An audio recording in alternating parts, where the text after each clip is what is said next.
Hello there and welcome to the Relatalk show, the realest, almost authentic relationship show on Tip TV, GH and beyond.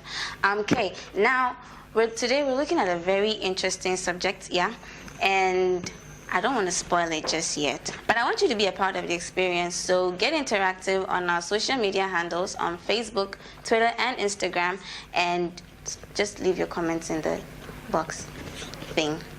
Yeah. Okay, so we'll take a quick break. We'll be right back.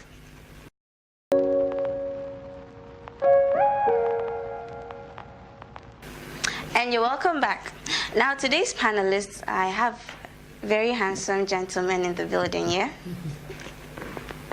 Okay, so meet Mr. Eric Abro, an auditor at the University of Education. Yeah, sure. You're welcome. Thank you. And good evening, too. Good evening. I trust you are doing well. Oh, I am, and you? Same grace. Cool. I'm speechless. He's just very handsome. Oh, come on. Next up, we have the ever handsome Reverend Isaac Appel from SDA. Yes, he's pastoring the SDA church in Winneba. Reverend, you're welcome. Thank you very much. And how are we this evening? By God's grace. Cool. Anything new? When you give the Reverend the opportunity, you pray. I realize that show will be over. All is well.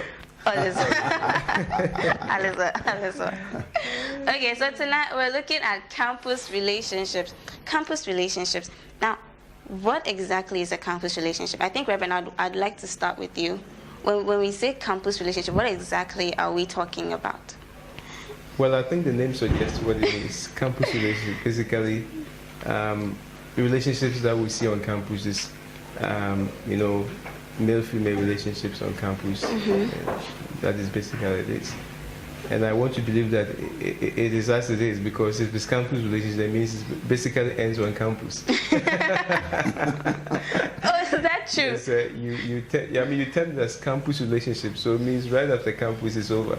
No, I don't think that is what. Yeah, that's very heartbreaking. Yes, I don't think that's what. I'm just kidding. I don't think that, because it starts from somewhere and definitely to end somewhere. Yes, so I think we are looking at relationships that are on the campus. Yes. Oh, that originates from campuses. So I think. Okay, so now, is it odd? Would you say it is odd for a person to be in relationship whilst they're on campus? Because the main reason why they're on campus is to study. So would you claim it's odd that a person be in a relationship whilst they're on campus? It's never odd. I support campus relationship. Yes, it's never odd. Why not? Yeah, because you see, in relationship, if you are talking about relationship, there are so many benefits with it, and so I don't ever see it to be odd. I mean, you learn a lot. Well, you see, the school that you came, you are here to learn. One, to learn your books, to gain experience as well. So your relationship on campus will teach you a lot. It's not only the classroom that is important. Reverend, what do you have to say? I think I 100% agree with what you're saying. I mean, we are not talking about SHS campus. We're talking about tertiary, level where we are dealing with mature people here. And I believe strongly that this is one of the wonderful places you can actually look for your better half. Okay. So to begin a relationship here, I believe it's good. So we're looking at romantic relationships in this context. Romantic? Yes. That's fine. Well, he did mention the better half factor. Well, that doesn't necessarily mean romantic relationship, except you have a different definition of romantic relationship. Okay, so let's look at it from the Platonic point of view. So if one finds himself in such a relationship, in a Platonic relationship, should there be certain parameters so as to help it thrive? Or that's for parameters, definitely you must set. I mean, the relationship is not a marriage. Okay, so definitely there must be parameters. But you see, the parameters is defined by the people in the relationship. Okay, everybody knows what he or she is going into the relationship for. Today, the guys of today, we go into a relationship for two main things: companionship and the other, sex. Basically, and so people go into it for that. And so for the parameters, you the one in the relationship will set or define your own parameters. What about the romantic aspect? Does it apply? Very necessary. Yeah. Same parameters. For sure. To me, I don't know what Reverend will say. Yeah, Yes, Rev. And when we're talking about parameters, we have to first of all look at the people involved. Okay. If we are dealing with Christians, we are talking about a whole different thing altogether. And well, non-Christians also have their values, things, stuff like that. So if I am speaking for Christians, if we're Christian, it's a wonderful thing. You can begin a relationship, but you must understand that your beliefs permit you to a certain extent, so far as you are not properly married to the person. Just as my brother said, sex, sex is really out of it now. Companionship, it can come a bit, but it shouldn't be so much. Yes. Okay. Because you are not married to the person yet. You don't even know whether the relationship would even end up in marriage or not. But Reverend, I think sometimes, okay, sorry. I think sometimes this sex thing, I still find it to be debatable. Because one thing I have realized is that in marriage, okay, if you are not experienced in sex, sometimes it becomes some boring way. If you are not fortunate that you get married to somebody who has really enjoyed himself for so long, and he comes and then during the procedures or during the act and you are not really performing, I mean, come on. So sometimes I think it's debatable. We must really look into it. Yeah. With values, when we want to bring in biblical values, I think it's against the norm. Okay. But I think that we must take a second look at it again. It's cool. It is true. We must take a second look at it. I mean, just what he's saying. I have an experience. A lady called me. She had an issue with her husband. They don't have any problem, but she has a problem. The problem is that she's not enjoying sex with her husband. The husband is wonderful. They have 2 kids together. And I asked her why. He says, the sex she enjoyed with her ex-boyfriend, they've been over. I mean, the relationship has ended for years, but the sex she had with him was way better. So now with a husband now, she doesn't really enjoy it, and that is very dangerous. That is dangerous, very, very dangerous. Yes. So when we're talking about relationships, sex issues, and we are looking for experiences, these are some of the things that can happen. Sure. I believe maybe as we continue, there are other ways you can find out how good the person is. How? Yeah, I'm sure we'll talk about Actually, it. I'm interested how. I mean, it's so surprising because if you have not really tried it, how will you get the experience? I mean, it's so surprising. I believe that it is a continuous practice of the thing that gets you the experience. And so if you are really going to talk about experience... you can as equally practice during the marriage, right? Yes, of course. Yes. Marriage, I mean, marriage is a journey. Sure. So we basically don't know ourselves so much, and sex can be part of it. It's a major part. Yeah, sure. So sometimes African couples, tend to shy away with sex. They don't even want to discuss, as man and woman talking about sex. How do you like it today? Do you want me to change this style? Let's explore this area, because you have to enjoy yourself. So if you're like this lady, I told her that, look, sit your husband down. You don't need to bring up your past issue, but let him know that he's not really satisfying on the right point. So tell him, where should you hit? How should I do it? And that is what I told her, and I believe they tried and it's working for them now. So we don't need to practice before, but once we get in, let's take marriage as first year is like training for ourselves so that we enjoy ourselves. And we can take sex as a topic, discuss it, explore each other's feelings, know where we can get to make each other very happy. And I think that's good enough. Eric? Before. Man, God damn. In fact, truth is that I find it so strange if Reverend is telling me that fine, okay, but it's not true because he's a Reverend minister, so that's fine. I mean, his content is speaking for Christians. But look, Reverend, I'm a young man growing up. I'm burning. It's not easy. I have a lady. I would definitely explore. For me to wait till, let's say, 4 or 5 years after school before we settle down, Reverend, I'm burning. Definitely, I will try something. And you see, the one thing that makes it nice is that when you try it your first time and you get to certain points, I mean, excellent. You may want to try again. Fine. That's why I was talking about setting the parameters straight for yourselves. But I think that it's very key, even in a relationship. It is. Very key. But the danger is that you may not be able to determine whether the person is really in for love or for sex. You use a certain word that you are burning inside. So what really proves that you are not just burning for sex, but you really want something beyond sex? That is the issue. Should that mean that you, at the start of the relationship, you set the basis? And how do you even do that? You see, I think when you are, before you go into a new relationship, okay, you don't just jump into the relationship. It's always best to do a relationship with a friend. Mm-hmm. Somebody whom you have been a friend with for years. My bestie. But I hate that word. I don't know why. I don't like it at all. Because those so-called bestie will pass your back, and by the time you realize they are doing more harm than good. So I think that it's good when you have a relationship with a friend. Mm-hmm. Okay, you know how the person is. You've gotten to know the taste of the person, how the person behaves and all that. And so before you go into it, you have certain background about the person before you enter into an official relationship. So to me, it's best, you have it with a friend. Mm-hmm. With a friend.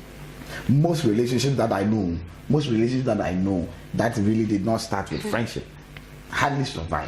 Hardly survive. That's true. Hardly survive, yeah. But then there are others that have survived. I think, I haven't done any research yet, but with a little I see. Reverend, haven't you met any such cases? I mean, I always tell people, if you really want to have good marriage, you must begin with friendship.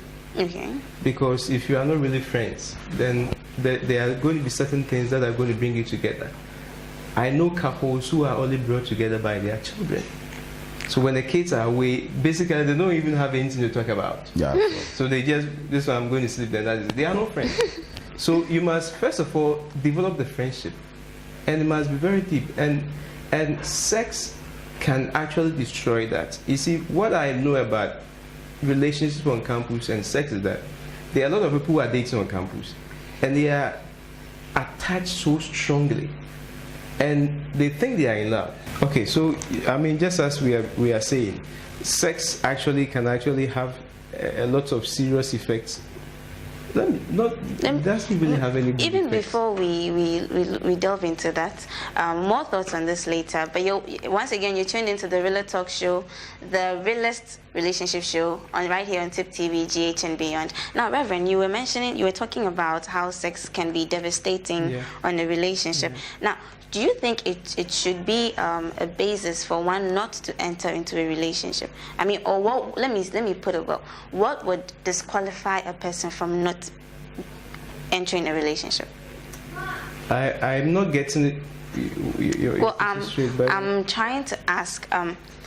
Looking at the parameters on sex from the standpoint of sex, where if you're not friends and then you engage in coitus, as Sheldon would like to say it, you find yourself overly attached without any real love. Yeah. Now, apart from sex, what would disqualify someone from entering a relationship whilst they're on campus?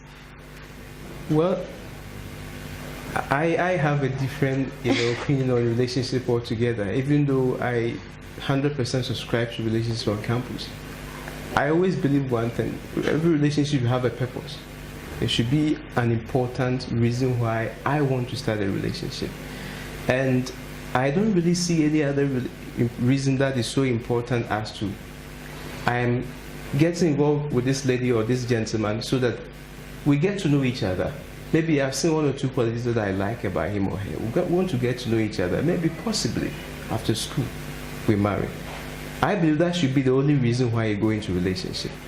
But I was saying earlier that a lot of young people on campus get mixed up with this idea and then sex. The woman's sex come in, then they lose focus. And then they will think they are so madly in love. But when you get down to it, they don't really know each other. On campus here, I pastor the campus church of the Seventh-day Adventists. There are over 600 of them. And one of the major issues that they bring to many times I sit for counseling has to do with, Pastor, I'm dating this guy, and then he's asking for sex. Pastor, I'm dating this guy, we've had sex, and it's always about dating and sex. Dating and sex. Just yesterday, I had one telling me, Looks like Eric has something to say. Well, you see, like I said, that's for pastor. Pastor will always go that the other way. You see, the truth is that we are in a relationship. We are on campus. We are here to study. Definitely, Reverend, definitely. The thing is part of the game. You can't take it away from it. It will happen. We are human beings. I'm a young, strong man. But I mean, I use the word burning because, Charlie, it is not easy. It's not easy. It's part of the game. You see, fine. The central idea is that, okay, at the end of the day, we'll get married and all that. That's what we're looking for. But along the line, you cannot date me 3-4 years and you say that this thing will not happen. When it happens, pat yourself at the back and you move on. It's part of the game. Pat yourself at the back? Then you move on. Wow. That's very heartbreaking. Yes. That's very heartbreaking. Especially for the ladies. Why? For guys, you know, for guys come into relationship with a different mentality altogether. Such as? Guys mostly come with a player attitude. It's very rare to see guys having broken hearts. I hardly see them. Well, actually, I agree with it. It does happen. Very few, but if you look at the percentage-wise, the guy side is always very few. Fine, if you are talking about percentage, fine, but it does happen. I know of somebody that the lady said, let's break up. The guy had to cry days. They had to come in, speak to him. Well, eventually we realized that he had spent a lot on a girl and something had to go. I think it's like Reverend mentioned, that the main focus should be that there should be a purpose as to why you get into the relationship in the first place. Sex is a purpose. I'm getting heartbroken right now. Sex is part of the purpose. It is part. I don't. Does it form like a full? Sex is part of the purpose. But there is time for the sex, and Reverend, we actually base a relationship without due respect. Without due respect, can you give me the time I'm supposed to ask? Yes, from the biblical point of view, the time is only when you say I do. When it is official, that is the only time. I understand. So when it happens, the grace is there. I'll seek for mercy. You see, and I move on. People don't intentionally get involved in car accidents. Oh, sure. So when it happens. When it does. So when it happens. There is that caution. Next time I have to be careful. Sure. Yes. We don't plan to have accidents. But you see, that is accident has happened and I'm going again. It will still happen again. That is why. So inevitably you're saying you would want to get into more accidents. It's not my will. It's not my wish. That is why, you see, whenever we begin a relationship, we need to put certain things in place. Okay. We need to understand that I am a young man. You are a young lady. Yeah. We all have that strong edge. The moment we get together, even the fact that you are talking to each other, the feelings will begin to come. So you must avoid situations and positions that will put you in danger. Okay, so then what? So what else? Still on the same issue, but then this time we're looking at it more on the religious front. So when you engage yourself in this and you're like, you want to beg and ask for mercy. So then how then, when it affects your faith and spirituality, how do you go about it? Oh, definitely will affect your faith and your spirituality. Sure. So how do you go about it? Yes, the only thing is that I just go and ask for mercy, plead the speaking blood, and I move on. You see, I wouldn't kill myself. God is watching you. Truth is that. You see, this is what is happening. And Reverend, I'm telling you things that are happening on our campuses. We are not telling them the truth. We are not letting them know certain things. And that's why I love Kofi Kinate's song. There are things that I believe that the Reverend minister should tell us. They are not telling us. Like me, I'm a young man. This thing is part of the game. It will happen. When it happens, I must move on. I have a friend. He says that if grace is a building, he will rent a room. Because he believes that definitely. Once again, this is the Relatalk show, and I'm here with Reverend Isaac Apau and Eric Abro. And honestly, we're having a great time. We'll take a quick commercial break. We'll be right back.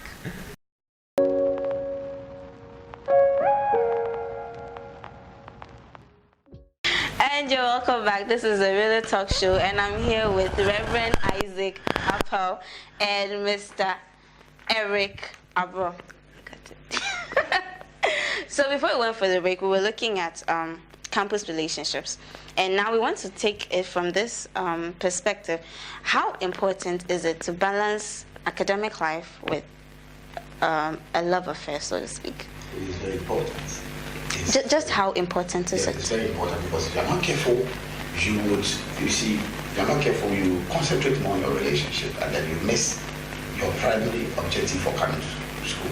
You came here to study, you came here to do another study that is on the relationship thing. But if you're not careful and you don't balance it well, you might go home and while you're asking people, what is your class? They'll be asking you, have you also completed? Well, you know, campus, they have this thing, they say that 4-0.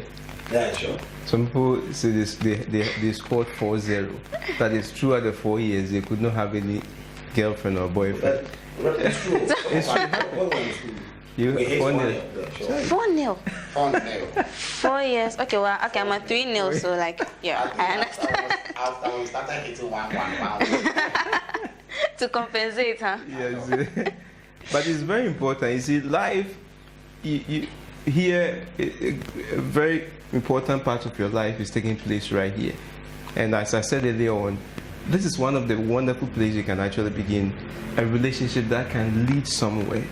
So just weigh yourself. That's what I would say. Weigh yourself. If you realize you are not emotionally strong, there are some people when during examination period they have issues with their boyfriends and girlfriends because they are not able to really balance and just even respond to a common WhatsApp message. Oh, I'm too busy. You see, you must understand that in spite of the exams, you are still a human being, and life must continue. So if you realize that you are not so emotionally strong to handle the two, you drop one course. Okay, so not to interrupt, but just pardon my asking, but has either of you been in a campus relationship? I'm very interested. I don't think we are still on campus, so this question is... No, but when you were on campus... I think when I was doing another program somewhere, I tried this. Somewhere where... My first degree thing was a 4-0. But when I started doing another program, I tried it. And it was wonderful. even though I have a bad experience, because my first certificate, 4-0, excellent grade, first class. Mm-hmm. Sorry. That second one.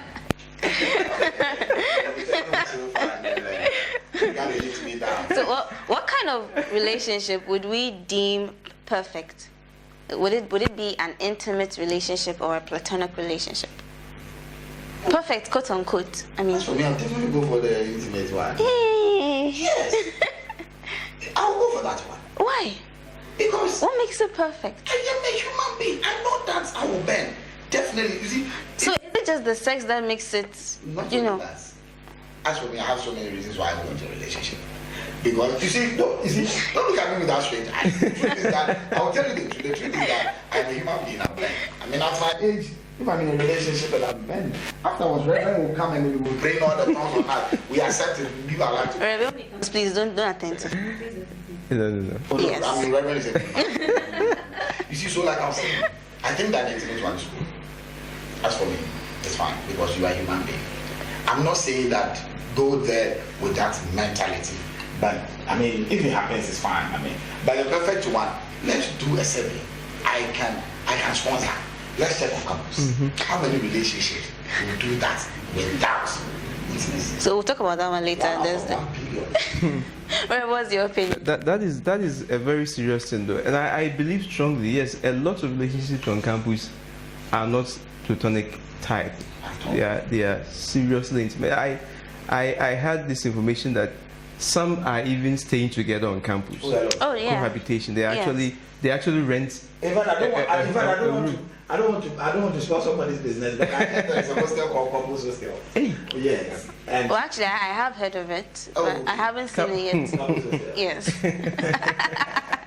I happen to visit one or two people there, and definitely, even though that is not the name given to it, but when you enter there, you know that activities that was on this okay, so looking at the way right now, you seem very passionate about this intimacy. What would you define to be an ungodly relationship? Ungodly relationship. All relationships are godly. I don't have ungodly relationships. all relationships are ungodly.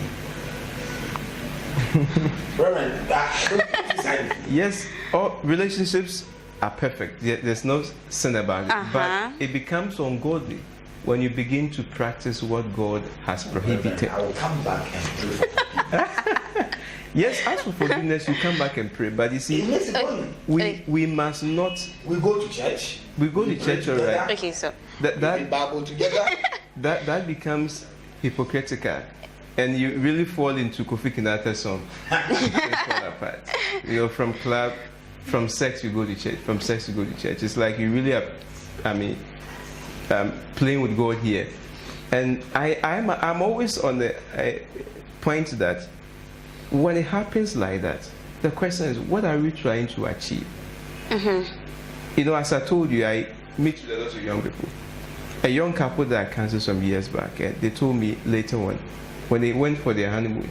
In fact, I personally drove them to the honeymoon. So the guy was a friend, and I told him, Charlie, how was the first night? So nothing much. Me, I slept cry. I said, why? Oh, but this one, I hear.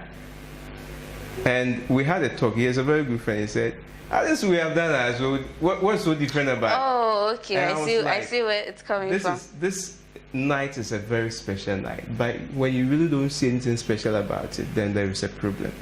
The problem is that you've had such an experience several times of your life. So then at the end of the day, there's nothing sacred about it. And the problem is that the moment you marry and the sex part is now a norm, it's normal, then you begin to see that there are certain important traits about the person that you didn't recognize. Oh, okay. And that is what makes sex in married premarital relationships so serious. Okay. Because once you engage in sex is very powerful. The feeling is very powerful. So you miss a lot of things about the person, how he or she really is when they get angry. I mean, their personality and everything, you miss them, because the moment you meet and you're hugging and you're kissing and all that, so this is hitting the nail right on the head. So when you actually do realize that the person is abusive or is any negative thing, abuses you verbally, emotionally, physically, how then do you find yourself, like, how do you exit? How do you but how do you get out? I support relationship with breakups.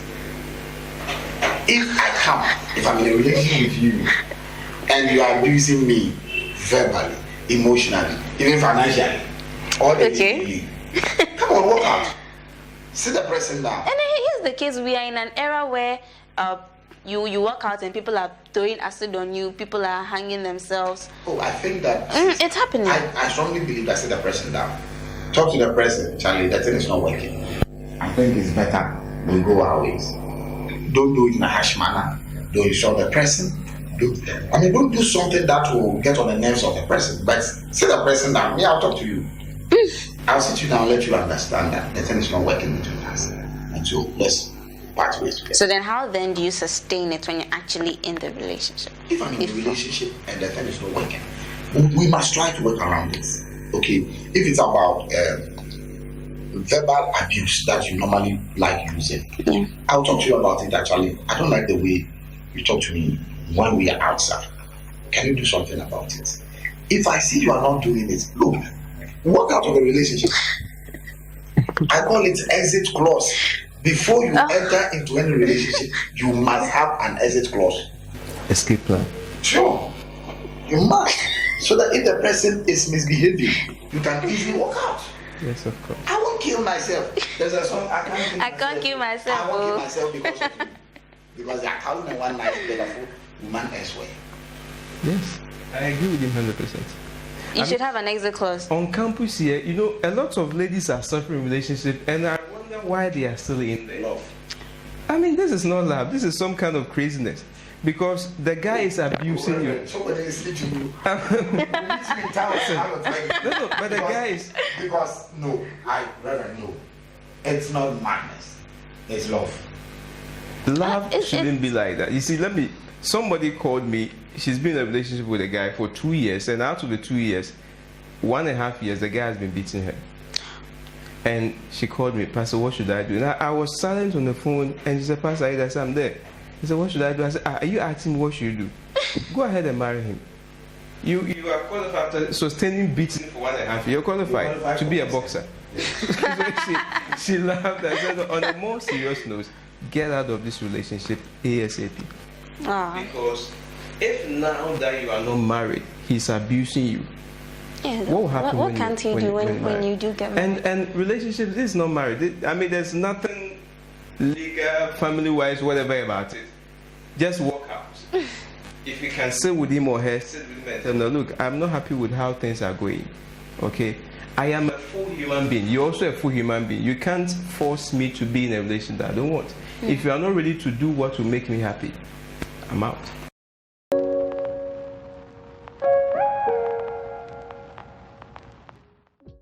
So you're welcome back from that quick commercial break. Now we've been talking about campus relationships, and unfortunately we've just about wrapped up. But before we sign off, any final submissions?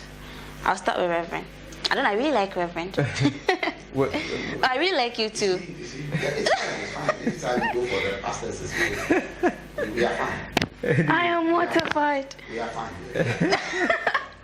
I'll take your number. Well, what I want to say is that relationships on campus, they are great. I mean, it's fun. You get to enjoy yourself and stuff like that, but you must know why you want to go into it. Assess yourself. Are you really matured enough? Can you handle what it comes with it and all that and stuff like that? If you realize, you weigh yourself and realize that, yes, I'm ready to start a relationship, looking at possibility of getting married in the future very soon, I think it's okay. But you must be very careful you don't fall, because when sex comes in, you are having a problem with God as well. Wow. Yeah. Eric. Well, the truth is that relationship is fun. I mean, you have to learn a lot of things. But there's something I want you to understand. Don't kill yourself in a relationship. Have an exit clause. You can't kill yourself. Anytime you think that the relationship is not helping you, you have tried to work on it and it's not working, try your best to have an exit clause. Walk out of the relationship. You are good to go. So for me, the advice is that exit clause is a banner. Have it anytime they misbehave. So exit clause is the banner, and don't indulge in premarital sex when you know it's going to land you in trouble. Again, this has been the Relatalk show with your girl Kay and my two handsome gentlemen. We'll see you same time next week. Love you all.